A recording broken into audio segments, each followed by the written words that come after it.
দুপুরে খাওয়া দাওয়া সেরে একটু রেস্ট নিতে চাচ্ছিলাম ঘরে বসে, তবে আরহাম যা করলো, রেস্ট নেওয়ার আর উপায় নেই। ওকে নিয়ে গেছি ছাদে, মানে ও ছাদে খেলা করবে আর আমি দেখবো তাকিয়ে তাকিয়ে। এই কাজটা ও দাদা দাদির সাথেই করে থাকে, আমি আর তেমন পাত্তা দিই না ওকে। তো ওই দিনও দাদা দাদি একটু শুয়েছিল, দাদা দাদি ঘুম চলে যাওয়ার পরে সে আবার আসছে আমার কাছে, মানে তাদেরকে ডাকছে, তারা সাড়া দেয়নি। আমাকে বলতেছে চলো আমরা এদিক দিয়ে একটু হাঁটাহাঁটি করি। তো ছাদে গেছি, যেয়ে দেখি যে মাছ ধরতেছে। তো ছাদে বসে মাছ ধরা দেখছি, আমার তো আবার মন চাচ্ছে যে একটু কাছে গিয়ে দেখি। তারপরে যে এখানে বসেছিলাম ঘরের সামনে, আরহাম বলতেছে চলো মা আমরা ওইখানে যাই, ওইখানে গিয়ে তারপরে মাছ ধরা দেখি। তারপরে এই যে আমি এখন চলে আসছি সামনাসামনি গিয়ে তারপরে মাছ ধরা দেখবো। মাছ ধরা দেখতে ভালোই লাগে, আর যদি হয় বাসার সামনে এরকম তাহলে তো আরো বেশি ভালো লাগে। তো এই যে আমি আর আমার ছেলে দৌড়ে দৌড়ে নামতেছি মাছ ধরা দেখার জন্য। তো ভিডিও ম্যানরে বলতেছি ও ওই যে ব্রিজ দেখা যায় ওইটা একটু দেখা, তো ও আর দেখাচ্ছে না। ও বলতেছে না ওইদিকে দেখা যায় না, তাকানো যায় না,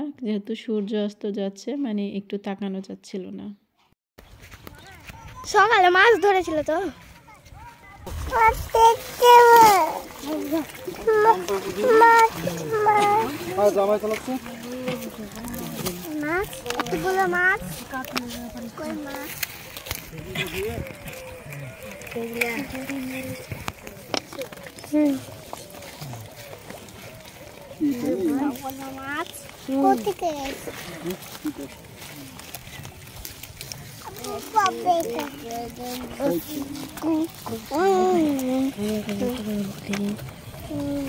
যদিও মাছ কেনার ইচ্ছা ছিল, তবে মাছ ধরতে ধরতে ওদের সন্ধ্যা হয়ে গেছে। পরে আর আমি মাছ কিনতে পারিনি, কারণ রাত হয়ে যাবে কাটতে কাটতে। এই ভিডিওটা হচ্ছে তার পর দিন, এত বেশি গরম ছিল, তো আমি একটু শুয়েছিলাম, উঠে দেখি আপু তরমুজ নিয়ে আসছে, তাও আবার ফ্রিজের তরমুজ। এই গরমের মধ্যে ফ্রিজের তরমুজ পেয়ে আমি তো বেজায় খুশি, খাচ্ছিলাম শুধু গপ গপ করে। আর আরহামকে এই যে হরলিক্স বানিয়ে দিয়েছি। তো মা হচ্ছে রোজা রেখেছে, মার আজকে 6 রোজা, শেষ রোজার দিন। তো আপু হচ্ছে গরম গরম বেগুনি ভাজছে, মানে এখনো ইফতারের অনেক সময় বাকি আছে। তো আপু আবার সবাইকে বলতেছে আর কি বেগুনি খাওয়ার জন্য।